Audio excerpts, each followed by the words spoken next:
নমস্কার, আমি ডক্টর জ্যোতিরূপ গোস্বামী। আমি একজন ক্যান্সার বিশেষজ্ঞ। কলকাতাতেই আমি কাজ করি। ক্যান্সার রোগী কতদিন বাঁচে?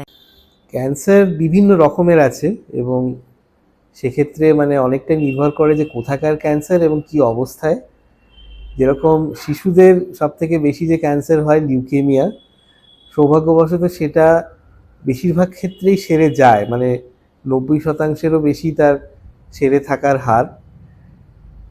আবার উল্টো দিকে বয়স্ক পুরুষ মানুষদের যে ক্যান্সারটি বেশি হয়, ফুসফুসের ক্যান্সার, সেটার আবার বিশেষ করে অ্যাডভান্সড অবস্থাতে কিন্তু সারার হার খুবই কম।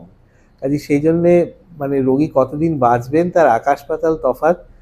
তার শরীরের কোন অঙ্গে হয়েছে, কি অবস্থায় রয়েছে এবং তার নিজের বয়স, স্বাস্থ্য, এই সব কিছুর ওপরেই অনেক কিছু নির্ভর করে।